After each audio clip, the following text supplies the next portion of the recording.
Atenção, atenção, notícia urgente confirmada agora. Acabou de acontecer algo em Brasília que ninguém esperava. Você não imagina o que acabou de ser confirmado.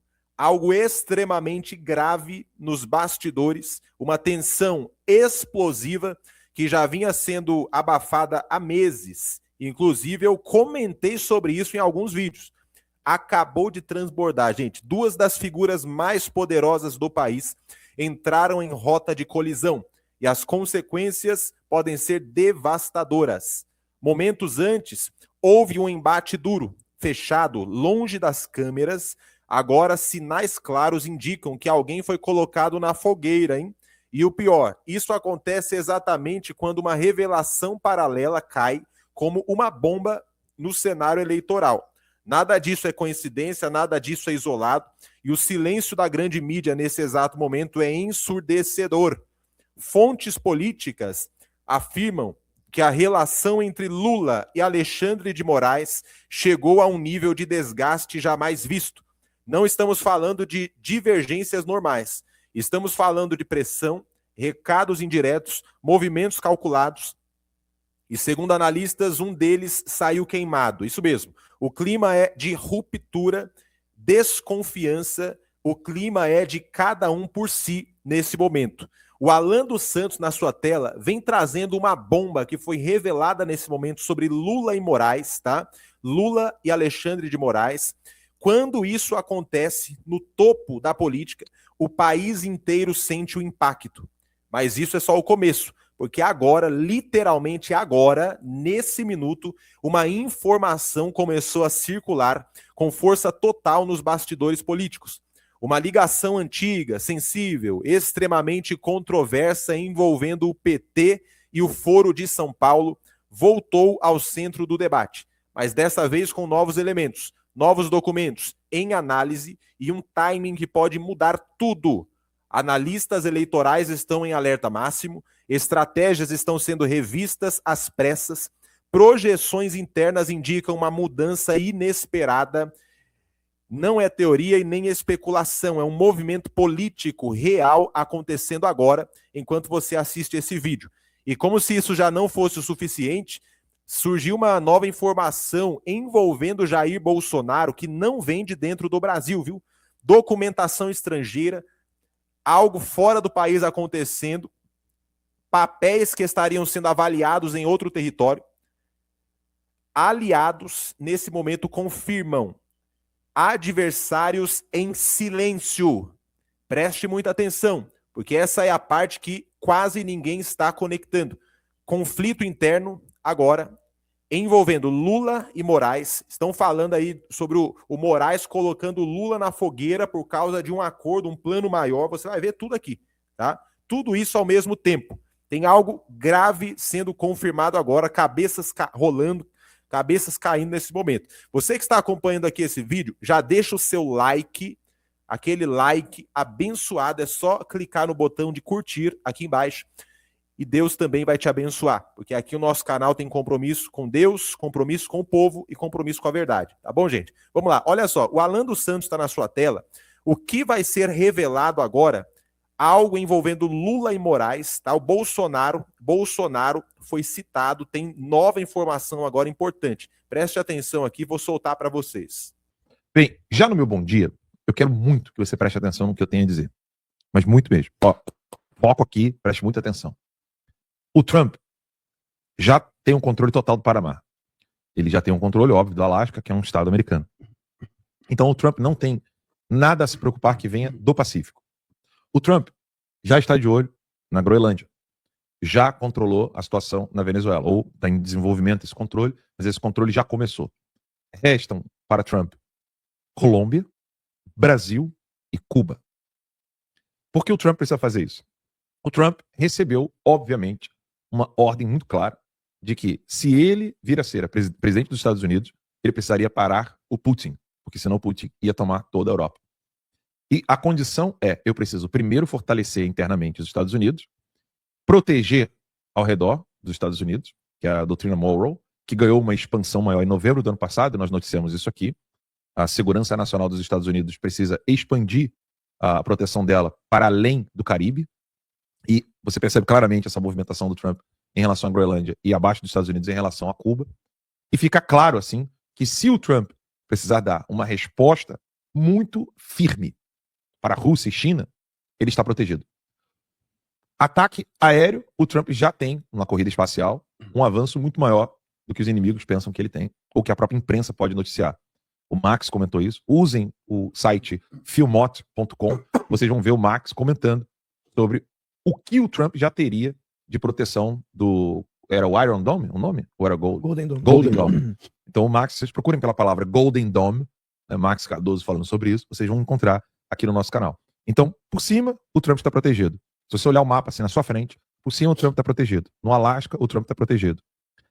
No Panamá, o Trump está protegido. Restava para o Trump o Atlântico Norte e o Atlântico Sul.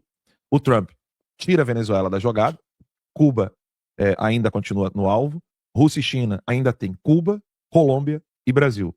Não tem mais o Chile, porque José Antônio Cássio vai tomar posse em março. Não tem mais a Argentina, por baixo ali da América do Sul. Resta para o Trump, para os Estados Unidos da América, Colômbia, Brasil e Cuba. Lembrando que quando o governo dos Estados Unidos da América foi capturar o criminoso narcotraficante Maduro, Nicolás Maduro, ele matou 30 membros do exército cubano e... Já achou aí? Turminha rápida, hein? Beleza. Deu pra perceber, né? Deixa eu ver aqui. A pessoa em casa não ouviu, não. E aí, o que acontece?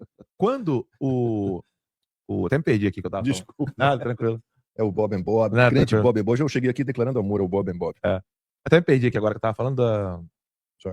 Colômbia, Brasil. Colômbia, Brasil, isso. Então, O Trump matou soldados, capangas, né, de Cuba, e você não tem um único jornal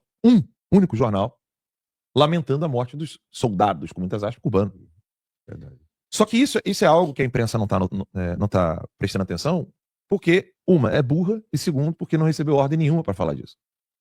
Chimpanzé, ou ele percebe algo e comenta, ou ele recebe a ordem e comenta. Para a imprensa esquerdista não arrancar os cabelos com a morte de 30 cubanos, é porque eles não receberam ordem para falar disso e nem sequer perceberam o quão grave isso é. Quando eu falo grave, não estou dizendo que é bom ou ruim, eu estou dizendo assim, é algo de extrema relevância. Você tem um país A, Estados Unidos, indo capturar um criminoso ditador na Venezuela, país B, e os capangas de Cuba, país C, protegendo o ditador do país B. Você tem um terceiro país envolvido com 30 baixas, 30 mortes. E ninguém gritou, ninguém reclamou. Ninguém. Você olha New York Times, você olha Washington Post, ninguém está arrancando os cabelos. Imagina só, o Trump foi chamado de ditador na época do Covid. Bolsonaro foi chamado de ditador na época do Covid. O Trump mata 30 soldados cubanos e ninguém chama de ditador. Ou seja, a ordem foi dada. Não pode criticar, deixa ele fazendo isso aí porque a gente precisa. Ou seja, o poder financeiro do Ocidente entendeu que sem Trump eles não conseguem parar o Putin. Eles estão deixando, eles não estão criticando, não estão falando nada. Você tem uma noticiazinha aqui, outra ali, tem um democrata que vem com termos técnicos aqui e acolá, mas os chavões e clichês, ditador, fascista, acabou, morreu, não tem mais. O que isso significa e por que eu pedi para que você prestasse atenção? Porque a libertação do Brasil é alvo dessa estratégia. Eu não digo que o Brasil vai furar a fila. A fila, na minha percepção, até onde eu consigo ver, é Colômbia, Cuba e Brasil. Essa é a minha ordem. Até onde eu consigo ver, até aqui, os fatos futuros vão mostrar mais detalhes, mas a ordem que eu consigo perceber é Colômbia, Cuba e Brasil. Nesse ano de 2026, por que isso é importante? Porque nós estamos em ano eleitoral. Na Colômbia também. Exatamente. Mas aí o Petro não pode concorrer, acho que ele dança essa lá. Então, aí que vem um grande ponto, Lacô. E se pudesse, perderia, eu acho. Mas aí que vem um grande ponto. A nossa audiência, os nossos empresários, os nossos políticos, sabem disso? Não. Sabe quem sabe disso? O povão mais simples que está nos assistindo. Por quê? A imprensa não vai fazer esse tipo de análise que eu estou fazendo aqui como um bom dia. Isso aqui nem é análise, eu tenho muito mais coisa para falar sobre isso. E sexta-feira nós vamos fazer uma live exclusiva, eu e o Max, vamos falar sobre isso, lá na Academia Conservadora, em detalhes. Isso aqui é um bom dia. A gente tem detalhes sobre isso na sexta-feira, para falar o porquê que nós precisamos nos movimentar. E entender isso. Esse é só o meu bom dia. Daqui eu passo a bola para o Max, para o Ramagem e o Lacombe continuar dando bom dia para a turma. Mas só para entender, não estou falando aqui de 72 horas, de tic-tac, estou fazendo uma análise aprofundada sobre o cenário. Groenlândia, Cuba, Colômbia, tudo isso é de interesse do brasileiro nesse exato momento. O povo brasileiro precisa entender o que está acontecendo. Porque todos nós já sabemos que não podemos contar com os políticos brasileiros. Magno Malta ficou sozinho, se não me engano, com Hélio Negão, Isalci, alguns outros políticos lá, que ainda não é político, né, mas vai se candidatar, o grande Sebastião Coelho, que fez uma carreata no domingo. Os políticos não querem saber de se meter em nada relacionado ao Bolsonaro. Que ele morra e eles só querem ser reeleitos. Só isso. E eu não estou fazendo aqui juízo de valor, tá? Eu não estou dizendo assim, canalhas. Não, isso aqui é juízo de fato. Eu quero que alguém me apresente algum dado que discorde desse fato. Para dizer, não, olha, isso aqui não é fato porque você faltou com essa informação. Eu quero que alguém me diga. Né? De novo, o juízo de fato isso aqui é uma caneca ou não. Né? Políticos não estavam na carreata que o Sebastião Coelho fez no domingo pelo Bolsonaro. Dá para contar em menos de uma palma de uma mão quais políticos estavam lá. Então isso é um fato. O Magno Malta, com Hélio Negão e outros, somam aí 2 ou 3 políticos que estavam na frente da superintendência da PF pedindo a Deus pelo presidente Bolsonaro. Isso é um fato. Os outros políticos estão passeando, curtindo a família, de muleta, em recesso, e o Magno Malta de muleta. Então, assim, isso é um fato. Não adianta brigar comigo, não adianta fazer corte disso aqui, mandar no grupo dos deputados, que eu sei que eles fazem isso, né? Ah lá, o Alan dos Santos acabando com vocês. Eu não estou instigando ninguém a nada. Eu só estou narrando fatos, e se alguém tiver fatos para apresentar, lá como vai ter todo o prazer do mundo de mandar o link para vocês vêm aqui e se defendam. Isso é uma obviedade. Então, a única preocupação que nós temos que ter agora não é com os políticos, é só com o Bolsonaro e as vítimas do 8 de janeiro, e a solução não virá do Brasil e dos nossos políticos. Desculpa ter prolongado. E, Ramais, digam que eu estou ficando louco. Fala aqui o que eu vou dizer que agora não tem sentido, e eu tenho essa liberdade, graças a Deus, de vocês não terem papas na língua, e vocês podem me corrigir aqui se eu estiver falando alguma loucura. Está evidente que internamente no Brasil há 2 forças se colidindo. Certo? Sim. Que é a turma do Temer e a turma do Lula. Sim. Ok? Até aqui tranquilo? Beleza. Isso está evidente, questão do Banco Master, um pega a PF para si, o outro pega a PF para si. Você percebe que a própria instituição da PF, ela está perdida igual barata tonta, ela não sabe nem o que investigar. Se vai para o Toffoli, se não vai, se vai para o Banco Master, se não vai, se chega no governo do Lula, se chega nos ministros do Lula, se chega no Banco Central ou não. Os caras estão assim, todo dia você tem uma notícia diferente, você fala assim, ih, caralho, pra onde tá isso aqui? Você não sabe quem... Mesma coisa com o INSS. Né? INSS, Banco Master, você percebe que tem ali 2 forças se colidindo. Ou seja, Bolsonaro já é carta fora do baralho para esses caras. Sim. Eles querem saber qual vai ser o futuro do Brasil. Sim. Ok? E isso, é aqui que eu quero que vocês me digam que eu tô ficando louco. Isso explica o porquê do Centrão tá tranquilo, do Bolsonaro tá morrendo. Desculpa falar dessa maneira, mas estão matando o Bolsonaro. É verdade. Isso explica o Centrão tá assim. Não, relaxa. Você vai acabar daqui a pouco. Esses bolsonaristas vão todos morrer. Né? Ou vão perder força ou vão ficar chorando. E isso explica o silêncio de muitos deputados de direita que estão assim, ó. Opa, it's not my business. Entendeu? Não é meu problema. Isso aqui não é da minha conta. Literalmente em português, isso não é da minha conta. Né? Por quê? Alguém já está sabendo que se continuar essa configuração geopolítica global, o Lula não pode mais ficar. E aí, na minha cabeça está assim, Temer já se ligou nisso, Alexandre de Moraes é do grupo dele, já se ligou que se continuar, se o transatlântico, né, se esse cruzeiro do Lula continuar, ele vai colidir com os Estados Unidos. Tá? Então ele já entendeu e falou assim, agora vamos jogar o Lula na fogueira. Vamos jogar o Lula na fogueira, porque agora vai ficar mais tranquilo pra gente. É ano eleitoral, a gente joga o Lula na fogueira, mostra que tem problemas do INSS, mostra que tem problemas no Banco Central, aí o Lula, então eu vou pegar o Banco Master que eu vou mostrar pra todo mundo o que vocês estão fazendo. É isso aí. Ó, vou mostrar, vocês querem me colocar na fogueira? Então eu vou jogar o Banco Master nessa parada aqui. Aí vamos ver quem tá limpo nessa história e quem tem mais força. Porque eles já entenderam a reconfiguração global. Alguém tá querendo a conta. Seja do bloco chinês, seja do bloco do Ocidente. Pra mim tá muito evidente isso. E a direita tá perdendo a grande oportunidade de continuar tendo protagonismo político, porque simplesmente não quer se submeter a ter o Bolsonaro acima deles. Ou seja, a tal da direita que existe hoje no Brasil sem Bolsonaro, ela pensa o quê? Não, Bolsonaro já tá doente, Bolsonaro já tá mal, coitado, é um idoso, vamos deixá-lo morrer. Quando isso aqui acabar, a gente vai lá e começa a atuar. Mas o melhor é a gente ficar com o Temer, é melhor a gente ficar com a galera do Alexandre de Moraes. Então para de falar de impeachment, para de falar de Senado para impeachment de ministro. Vamos tocar esse barco aqui, o mais importante é o Lula. Se isso tá certo, e o Max vai mostrar o tweet dele, isso explica quem ainda não optou por Flávio Bolsonaro.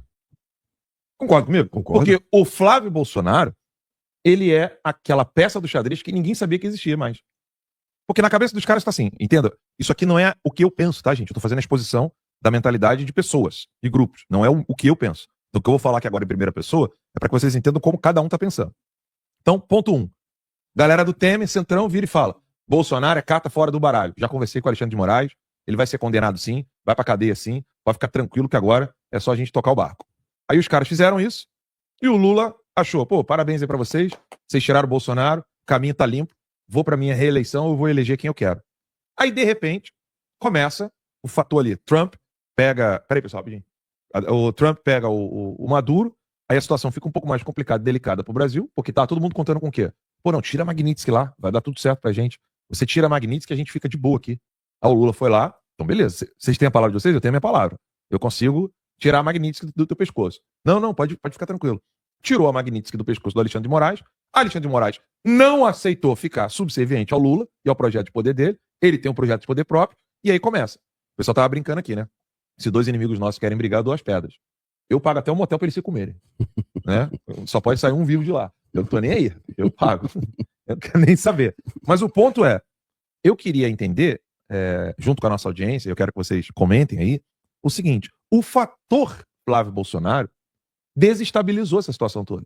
Porque o plano dos caras estava muito bem feito até aqui. Você condena o Bolsonaro, condena todos os apoiadores do Bolsonaro, inclusive generais, vai todo mundo ficar com medo, acabou aquela bravata de gritar no plenário, fazer teatro, usar peruca, o cacete a 4. Vocês podem ter certeza, a gente prende Bolsonaro, os maiores influências da direita vão ficar quietos. Isso aconteceu. Os caras pensaram: pô, não, vamos fazer desse jeito aqui que o negócio vai funcionar, que é uma beleza. Você pode ter certeza que ninguém vai gravar vídeo sobre o que a gente tá fazendo. Não, mas ninguém mesmo? Ninguém. Pode ficar tranquilo. Vai estar todo mundo com medo. Tá tudo certo até aqui. Aí, de repente, Flávio Bolsonaro fala: meu pai me escolheu pra ser presidente.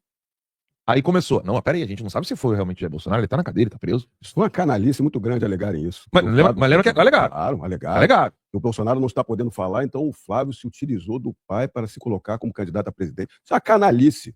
Ali é o consenso, pai e filho, a gente conversa sobre tudo. Se Flávio Bolsonaro se colocou como possível candidato, é porque ele teve o aval, a indicação do pai. O presidente Bolsonaro tem que fazer uma carta para acabar com essa canalice e realmente acabar com esses sonhos que só se manteria o sistema como está. O sistema que vai destruir, que acaba com princípios, com direitos, com todas as nossas garantias. Se fazem isso que estão fazendo com o ex-presidente Bolsonaro, com 4 oficiais generais, 4 estrelas, com os delegados de Polícia Federal, classe especial, com todas as pessoas em volta do Bolsonaro, tentando calar a população com censura nas redes, tentando criminalizar a direita para que não saia nas ruas. O que pode fazer com cada um dos cidadãos brasileiros? É isso que o sistema está tentando fazer. Então, foi um golpe na perna desses canalhas. Flávio Bolsonaro, nas primeiras pesquisas, já se mostrou viável. Pesquisas pedidas pelas pessoas de centro que não queriam Flávio, botaram os seus candidatos lá embaixo, e Flávio já bem viável ainda para crescer. Vamos ver mais escândalos do PT, que é só disso que acontece na gestão PT. Flávio Bolsonaro vai trazer tudo o que há de arbitrariedade desses canalhas e tudo que o governo do pai trouxe de prosperidade para o brasileiro, de proteção à família do brasileiro, liberdade econômica. Então nós vamos chegar com muitas chances, sim. Acreditem, é verdade.